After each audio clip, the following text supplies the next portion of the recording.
everyone, so I'm here today to do the Bookternet All Stars Charity Challenge.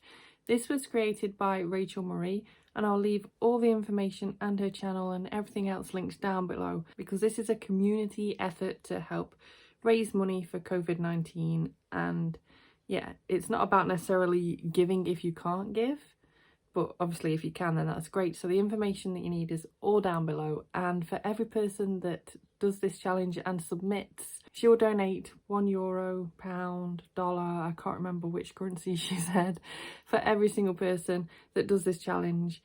So make sure you take part and submit down below. In this video we're going to look at popular Booktube books and see which of them, if any, I've read.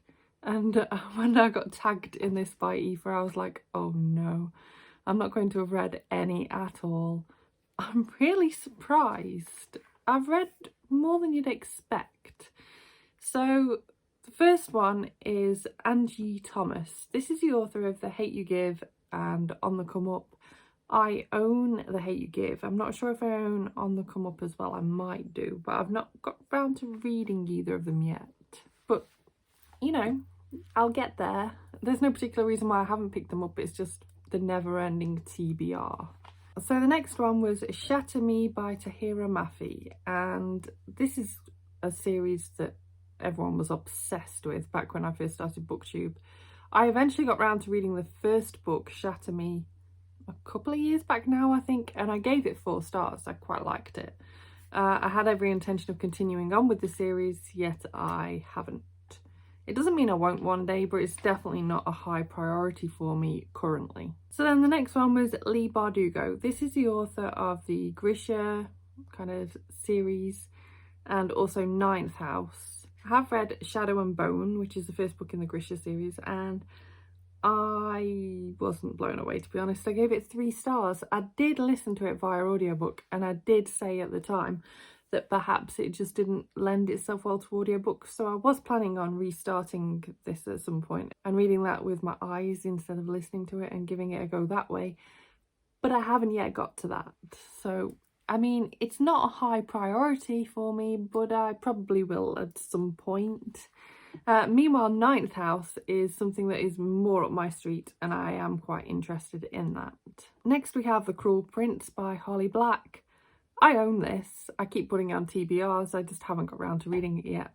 Again, there's no particular reason. It's not like I have any hatred for this book. I'm desperate to read the series, actually. I just keep not prioritising it, I suppose. The next one I'm really surprised to see on here. This is The Bone Witch by Rin Chepeko.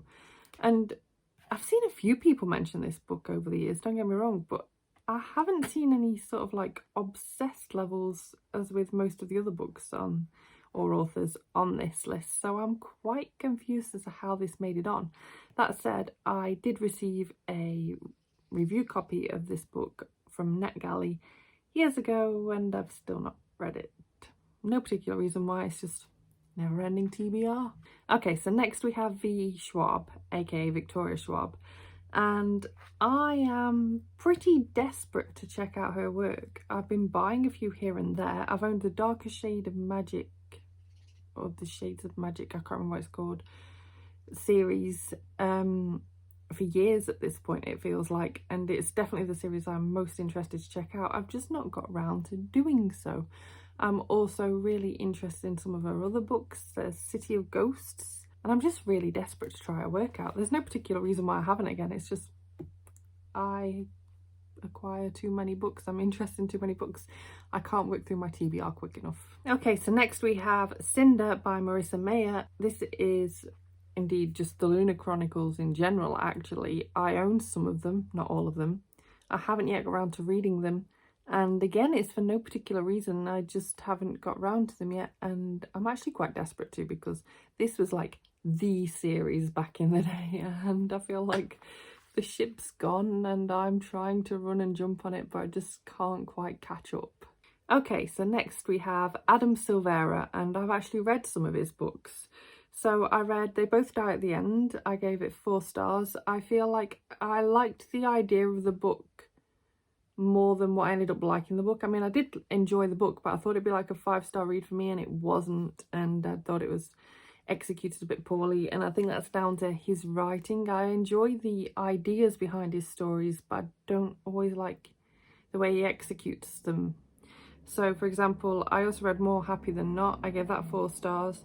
But then I also read History Is All You Left Me, and I gave that 3 stars. And that feels a bit brutal because I feel like the idea was good. I just don't always like how he executes stuff. I also own What If It's Us, and I have no current plans of picking up his recent dabble into fantasy.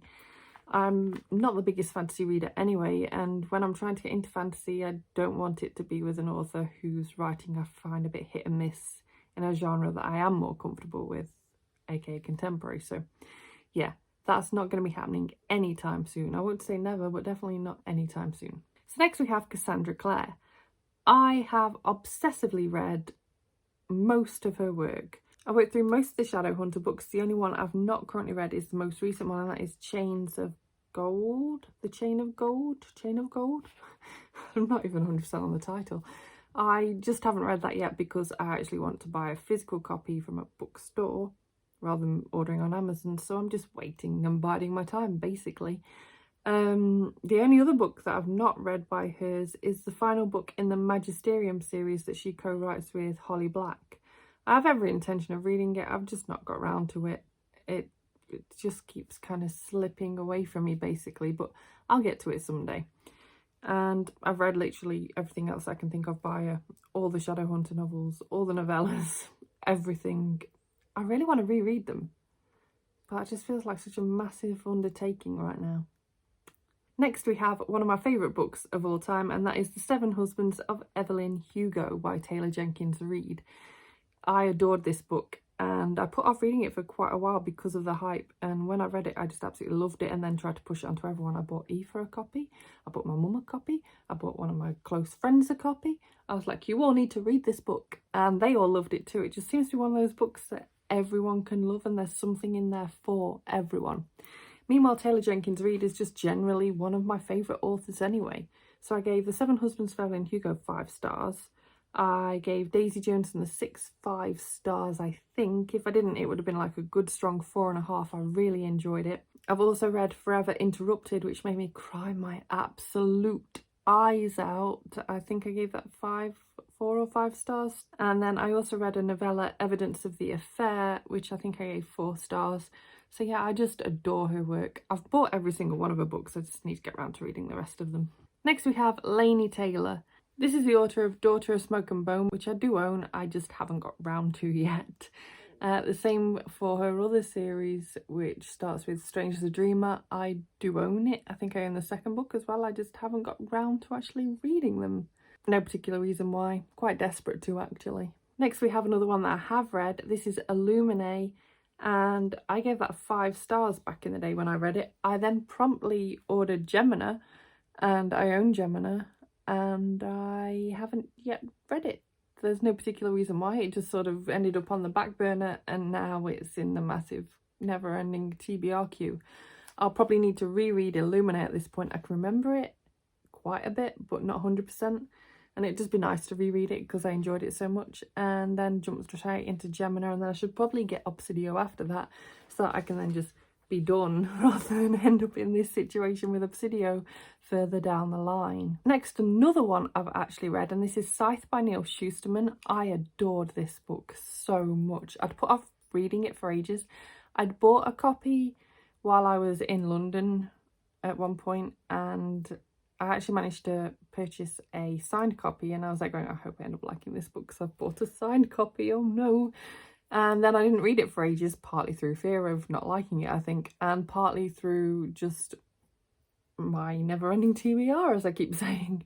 So when I eventually got round to picking it up, I was blown away. I was so annoyed with myself that it had taken me so long to pick this book up as well. I mean, like, I don't know what I'd been doing, in all honesty. I gave this 5 stars, and then since then I haven't got round to continuing the series. I would quite like to buy the series in physical format, I think, and I'm kind of on the back burner with buying physical books right now, not just because of the current situation and how I can't really support bookshops in this situation, but also the reason why I'm not holding any books up during this video is I've not got shelves at my parents' house, and my books are kind of just stored in neat piles under the bed, and it's a nightmare trying to find specific books out, so why would I add an unnecessary extra amount to that right now?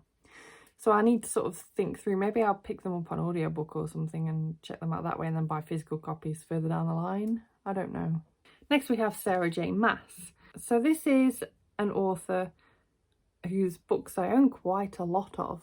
I own a lot of the Throne of Glass books. I own all of the Court of Thorns and Roses books. I don't own her newest fantasy book, and I'm probably not going to be jumping to get that, to be honest, because I've seen such mixed stuff about it, and yeah, particularly because I may own all these books by her, but I haven't read a single one yet. I don't know why. It's kind of a little bit deliberate in this one's case, because I do see such mixed things. And yeah, I occasionally put like a Court of Thorns and Roses on my TBR. Like, I'm quite interested in that one, especially after Aoife loved it so much, but I'm still a bit wary with her work. Next up is An Ember in the Ashes, and I actually read this book. I listened to it on audiobook a couple of years ago and I DNF'd it. I didn't DNF it because I was hating it exactly. I DNF'd it because it wasn't working for me via audiobook format. I just couldn't really follow it. It wasn't working in my head. It was just not working in any way, shape or form, and so I decided to just give up, and that I should try and read it instead at some point as a normal book rather than an audiobook. Next up is Sean and Maguire. This year I dabbled with the Wayward Children series by Sean Maguire, and I had a great time doing so. I rated all of them between like 3 and 5 stars. I really enjoyed all of them to some sort of extent, but my favourite is definitely the second book so far, which is a shame because the first book wasn't half as good. And imagine if I'd just gone, yeah, that was pretty good, but I'm not going to continue the series. I'd have missed out on the excellence that is the second book, which is my absolute favourite. Because I enjoyed the series overall so much, I really want to try out more of her work, and particularly the one that I seem to be seeing as the buzzword in the last year or two is Middle Game, so I definitely want to check that one out. Next we have The Poppy War by R.F. Kuang. This is one that I've seen people talk about quite a bit. I've seen in bookshops, I've gazed at it. It's not one that's high up on my interest list because I just feel like it'd be a bit much for me. It's not really necessarily fully my cup of tea, so while it is on my radar, I don't know whether it'll ever happen for me. And the final one on here is To All the Boys I've Loved Before. I own this series. I think I own all 3. If I don't, then I definitely own the first 2.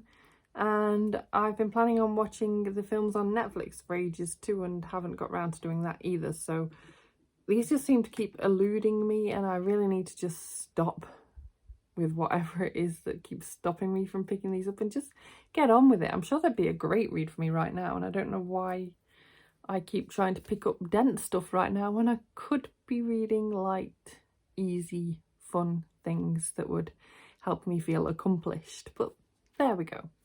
So I'm really impressed at the amount of these that I had read. Let me just check. 1, 2, 3, 4, 5, 6, 7, 8. Yes, I've read 8 of these 18, which I think isn't bad for me actually overall. In terms of who I'm going to tag, I would like to tag Victoria over what Victoria read. I feel like this would be massively up her street. She's very much into fundraising and helping people in every way that we can. So I'm tagging you, Victoria, and I can't wait to see your answers because I know some of them, but not all of them. And it'll be a fun video to watch. But thank you so much for watching this video. If you enjoyed it, please give it a thumbs up. Subscribe by clicking the image of me if you want to see more book reviews and other bookish content from me, and I will see you soon. Bye bye.